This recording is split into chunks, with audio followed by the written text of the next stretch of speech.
안녕하세요. 배워서 남주자 강박사 채널의 강박사입니다. 미국 정치와 정책에 대해 질문을 댓글에 남겨주시면 다음 기회에 성심성의껏 답해드리겠습니다.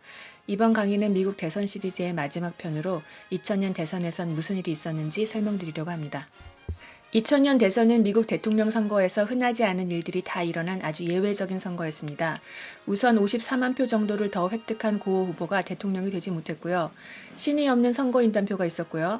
당시 1억이 넘는 국민투표 중에서 단 몇백 표 차이로 대통령이 선거의 결과가 갈리는 일이 벌어졌습니다. 재검표를 둘러싼 논란으로 주 법원에 이어 연방 대법원까지 개입하는 초유의 사태로 발전했었습니다. 우선 선거 결과를 보고 그 다음에 무슨 일이 있었는지 설명드리겠습니다. 전국 투표 집계입니다. 1억 500만의 유권자가 투표해서 투표율은 51.21%였고요. 국민투표의 승자와 선거인단표의 승자가 같지 않은 경우였습니다. 고호가 부시보다 54만 표를 더 획득하여 총 5,100만 표를 얻었습니다. 하지만 선거인단표 271표를 확보한 부시가 대통령이 되었지요. 선거인단표 최종 결과는 부시 271표, 고어 266표였습니다. 부시와 고호표를 합치면 537표, 538이어야 하는 선거인단표 하나가 비지요. 네, 신이 없는 선거인단표입니다. DC의 한 선거인단이 DC가 국회에서 투표권이 없는 점을 항의하는 의미로 기권표를 던졌습니다.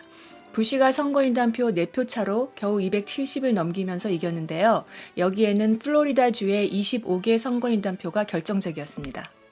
플로리다주 국민투표 집계입니다. 당시의 플로리다 국민투표 수는 대략 600만 표 정도였습니다.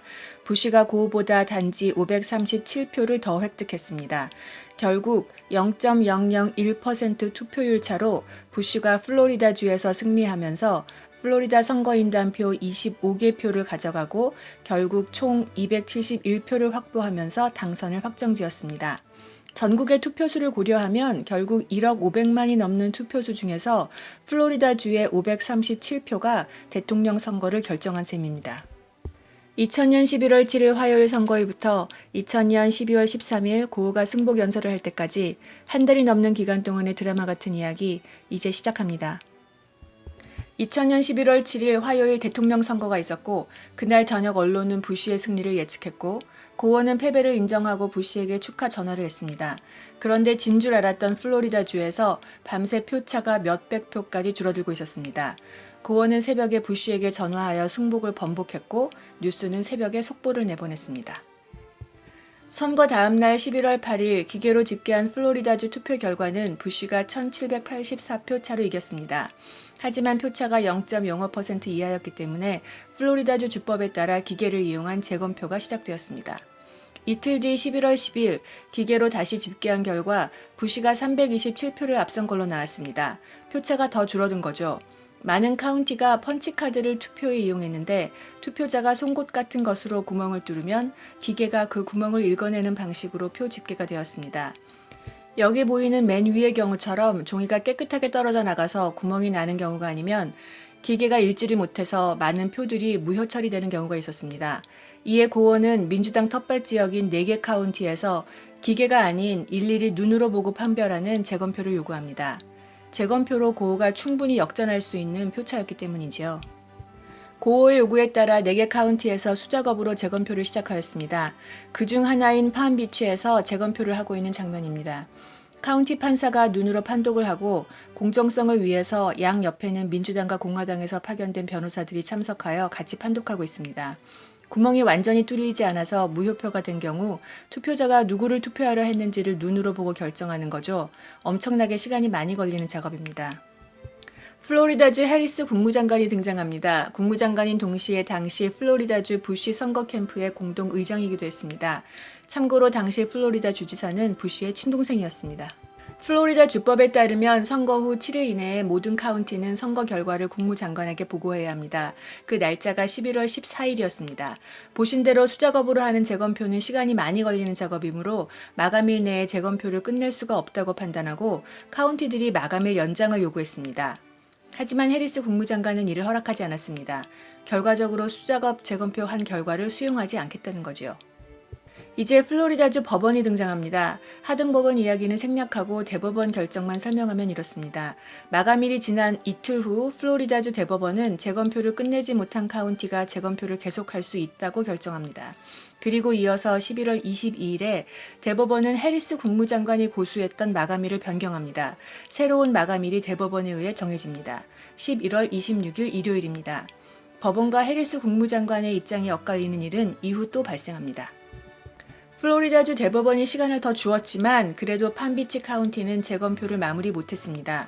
마이애미-데이드 카운티는 마감일까지 재검표를 끝내는 게 불가능하다고 판단하고 일찌감치 재검표를 포기했었고요. 이 두 카운티의 재검표 결과가 포함되지 않은 채로 해리스 국무장관과 주 선거위원회는 플로리다 국민투표 결과를 확정하고 발표합니다. 537표 차로 부시의 승리를 선언합니다. 다시 주 대법원이 등장합니다. 12월 8일 플로리다주 대법원은 고우가 요구했던 4개 카운티뿐만이 아니라 주 전체 모든 카운티에서 6만 1000표 이상 나온 걸로 집계되는 무효표들을 전수 재검표할 것을 결정합니다. 여기 보이는 게 다른 카운티에서 수작업 재검표를 하고 있는 장면입니다. 6만 표가 넘는 표를 다시 검사했을 때 고우가 지고 있던 537표를 만회할 가능성은 충분히 있는 상황이었습니다. 이에 부시가 반발을 하고 주 대법원의 결정을 연방 대법원에 상고합니다. 연방 대법원은 재판이 끝날 때까지 일단 재검표를 전면 중지시켰습니다.